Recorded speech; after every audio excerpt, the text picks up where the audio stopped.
PPS ini berakhir di tanggal 30 Juni 2022. 1 miliar itu kepake 300 buat PPh final, 600 buat sanksi, jadi tinggal 100 juta nih.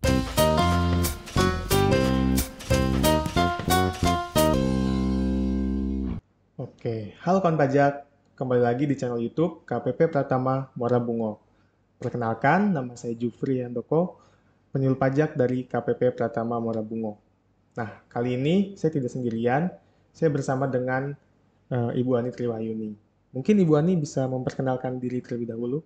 Halo kawan pajak, perkenalkan saya Ani, kasih pelayanan dari KPP Pratama Muara Bungo. Baik, terima kasih Ibu Ani. Nah, sebelum kawan pajak bertanya-tanya, saya akan jelasin ini konten apa sih. Jadi, ini adalah podcast KPP Pratama Muara Bungo yang bernama Disapa Kamu. Disapa kamu. Disapa Kamu. Disapa Kamu ini adalah singkatan dari Dialog Santai Pajak KPP Pratama Muara Bungo. Nah, sebelumnya Obrolan santai nih ya. Betul, Mbak Ani.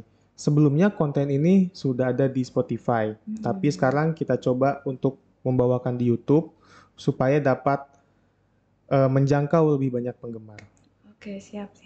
Oke, jadi di segmen Disapa Kamu ini kita bahas pajak secara santai. Oke, teman kawan pajak, karena santai, kita biar lebih akrab nih ya, nggak formal, jadi nggak usah panggil ibu ya, panggil mbak boleh. Oke, siap Mbak Ani. Nah, di podcast ini kita mau bahas suatu program yang sedang sangat hot nih dan sedang banyak dibahas oleh masyarakat Mbak Ani, yaitu program pengungkapan sukarela atau disingkat PPS. Iya. Sepertinya kawan pajak di wilayah kita sudah cukup banyak tahu mengenai PPS ini.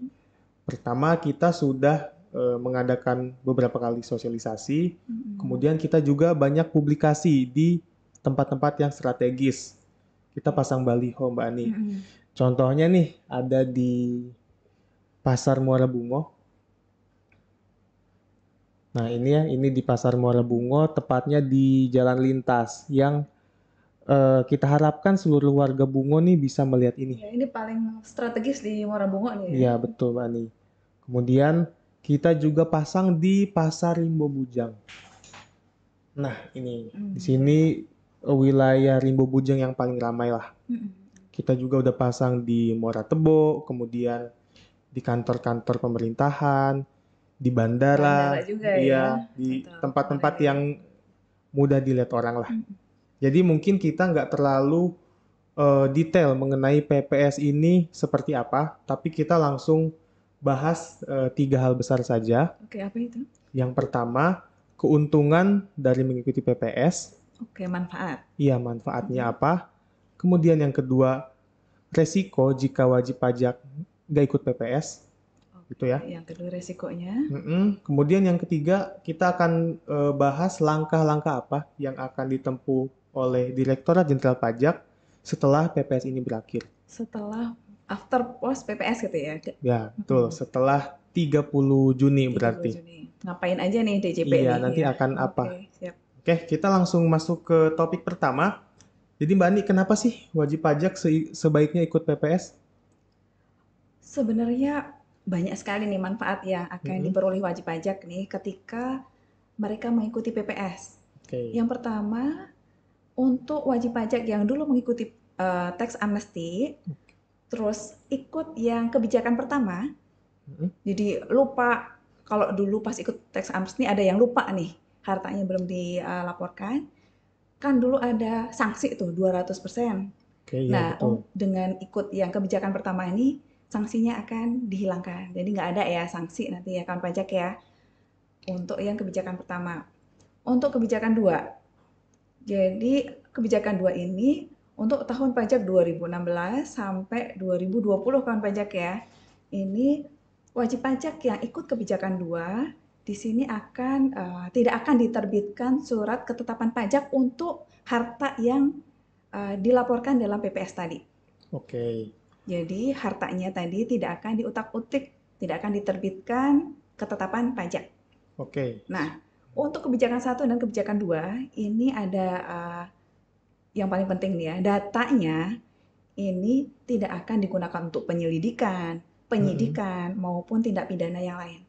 Jadi aman insya Allah gitu. Oke, jadi setelah kawan pajak ini ikut PPS bisa tidur nyenyak ya? Tidur nyenyak. Oke, jadi aku ulas sedikit tadi, Oke. aku rangkum sedikit. Yang pertama, terhindar dari sanksi ya. Terhindar dari sanksi, kemudian tidak bisa diterbitkan ketetapan Ketetapan pajak atas harta yang atas dilapor. harta yang diungkapkan ya, Yang yang diungkapkan. diungkapkan. Kemudian data dan informasi yang diungkapkan akan tetap aman ya. Aman. Oke. Dan yang paling penting akhirnya bisa tidur nyenyak, nggak usah mikirin perpajakan lagi gitu ya. Untuk itu periode itu. Untuk Tinggal periode PPS-nya aja ya. PPS ya. Untuk yang kedepannya wajib pajak harus patuh gitu. Sudah mulai merubah lah intinya. Gitu. Oke, jadi setelah ikut PPS diharapkan wajib pajak makin patuh ya. Makin patuh lagi. Ya. Oke. Itu kawan pajak tadi keuntungan dari ikut PPS. Kemudian kita lanjut ke topik kedua. Nah, tadi manfaat-manfaat nih kan yang enak-enak nih. Kemudian apa sih resikonya kalau kita nggak mau ikut PPS, Mbak Ani? Oke, jadi ketika kawan pajak ini melewatkan periode PPS sampai tanggal 30 Juni, nanti untuk yang lupa nih, yang kemarin ikut tax amnesty dan tidak mengikuti PPS, itu akan mendapatkan sanksi. Oke. Nah, sanksinya balik lagi nih, seperti dulu. Jadi PPh final yang dikenakan itu 30% untuk OP, untuk orang pribadi 30%, 25% untuk badan, dan 12% untuk WP tertentu, seperti UMKM gitu.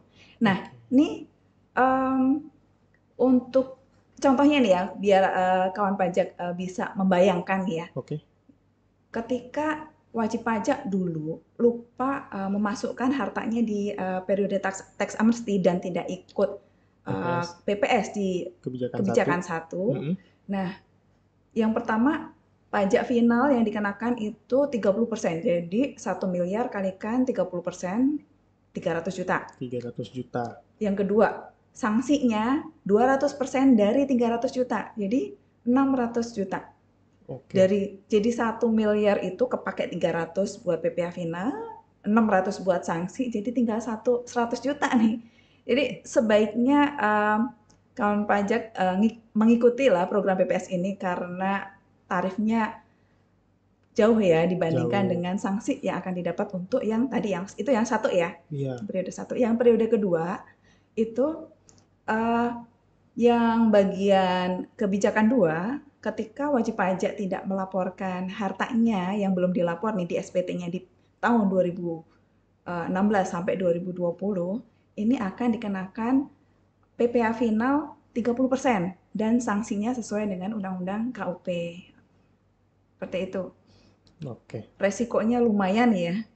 Gede banget. Besar sekali ya. Oke, jadi serem juga ya Mbak Ania kalau WP terutama yang lupa-lupa ya, yang lupa atau dia kurang jujur mungkin atau sengaja menyembunyikan, kemudian ditemukan oleh DJP setelah PPS ini ya. Nah, itu lebih ngeri lagi. Iya. Kemudian Mbak Ani, apa sih yang akan dilakukan oleh DJP setelah PPS ini berakhir? Mungkin bisa sedikit diceritakan. Iya, jadi ketika periode PPS berakhir dan WP diem saja kemarin gitu ya, tentunya DJP akan melakukan enforcement nih, perpajakan terhadap wajib pajak yang tidak menyampaikan PPS nih. Apa nih? Karena DJP ini mempunyai data yang banyak nih. Oh, jadi DJP punya data-data ya di luar dari SPT yang disampaikan oleh wajib pajak. Betul, dan banyak sekali. Oke, mungkin bisa dicontohin data-data seperti apa, Mbak? Oh ya, Jufri ingat nggak tahun 2017 kemarin ada namanya Undang-Undang Keterbukaan Informasi Perbankan. Oke. Jadi seluruh lembaga keuangan seperti bank, terus asuransi, koperasi, dan sekarang yang marak ya investasi di pasar modal itu semuanya lapor ke pajak. Nah, data seperti itu kita sudah punya. Oke, jadi kita punya akses ya Akses. sejak tahun 2017 itu Iya, sampai bahkan sekarang. lapor sendiri nih, diwajibkan untuk lapor. Oke. Lembaga keuangan ini. Yang kedua, Oh, masih ada lagi? ada. Ini ada Oke. beberapa nih ya. Ada apa lagi nih? Yang kedua nih dari instansi itu pajak ini sudah kerjasama nih, namanya data ilap gitu. Jadi dari instansi itu menyerahkan langsung nih, sudah ada online lah, pertukaran secara online langsung. Jadi seperti BPN nih, ketika wajib pajak mempunyai sertifikat terdaftar di BPN, itu otomatis kita akan tahu ini milik siapa nih si tanah ini, seperti itu. Oke, jadi yang pertama tadi dari perbankan ya. Dari perbankan, Kemudian data dari keuangan ya. sesama pemerintah juga saling bertukar Saling data bertukar ya. juga, iya. Oke, apa ada lagi Mbak Ani? Ada lagi. Ada lagi. Ini yang dari luar negeri. Jadi kita ada sekarang namanya Automatic Exchange of Information. Jadi pertukaran dari antar negara secara otomatis nih kawan pajak ya. Jadi kawan pajak atau wajib pajak nih yang punya investasi atau tabungan di luar negeri, itu kita akan dapat datanya secara otomatis langsung. Okay. Terus ada juga nih, mungkin ada kawan pajak yang suka belanja di luar negeri kan. Nah itu juga kami tahu gitu. Siapa nih orang ini beli apa, nah seperti itu. Jadi kawan pajak perlu waspada lah ini, karena datanya itu nggak bakalan tidak hilang ada ya? Yang kita bakal ngerti semua lah intinya gitu. Kita akan tahu ya, jadi sebagaimanapun wajib pajak menutupinya, pertukaran ini ada dan kita akan tahu di kemudian hari ya. Tahu. Nah yang paling penting, yang undang-undang kemarin nih, undang-undang HPP, harmonisasi peraturan perpajakan, di situ ada link, jadi penggunaan NIK sebagai NPWP. Nah itu benar-benar dahsyat ya ini ya, karena dengan adanya koneksi langsung NIK dengan NPWP itu segala macam yang wajib pajak lakukan, transaksi segala macam yang ada NIK-nya lah di situ, kita bisa tahu. Oke. Jadi banyak banget ya data-data yang sudah masuk dan yang akan masuk ke depannya ya. Ini patut diwaspadai sama oleh kawan pajak ya. Jadi ini ayo kita segera bersemangat lah untuk mengikuti PPS nih gitu. Oke. Jadi sebenarnya DJP nih sudah punya ini ya cukup banyak bukti menurut aku. Buktinya. Sebetulnya kalau pemerintah ingin pakai data-data itu sekarang bisa ya, Mbak Bisa aja. Tapi kita masih memberikan kesempatan. Kesempatan nih kita pemerintah kasih kesempatan. Kesempatan terakhir sebelum data-data ini semua kita buka. Seperti itu ya. Iya. Mungkin kawan pajak mikir, dulu udah ada tax amnesty nih, terus sekarang udah ada lagi PPS.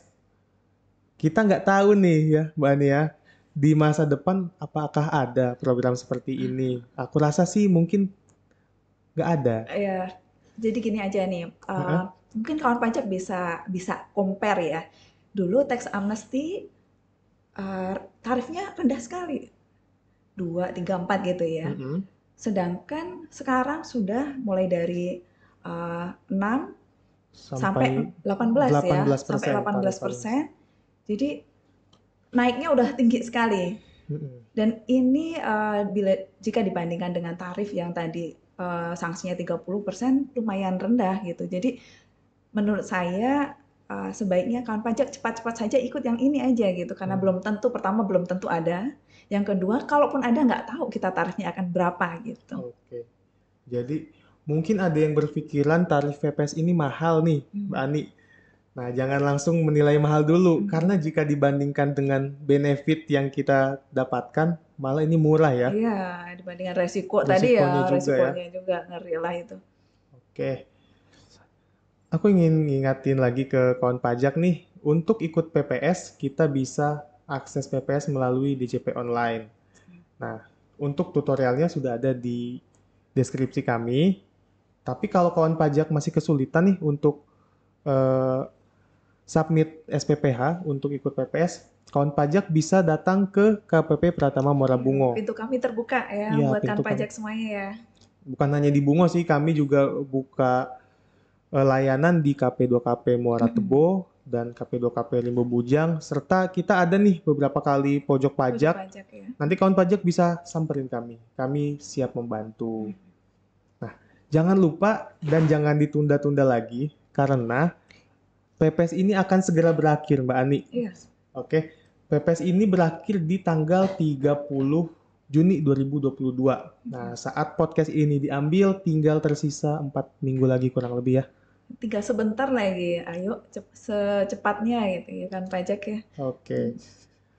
Mungkin cukup sekian yang bisa kita bahas.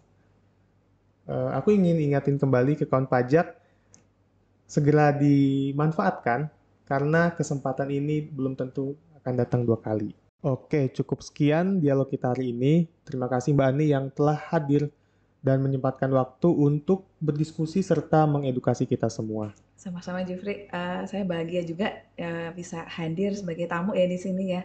Kawan pajak, mengingatkan aja nih kawan pajak jangan sampai cuma lihat di sini aja ya. Jadi sebenarnya kami dari kantor pajak Muara Bungo maupun dari DJP nih ya sudah berusaha memberikan informasi yang sebanyak-banyaknya buat kawan pajak untuk biar tidak ketinggalan nih informasinya yang terbaru dari kita.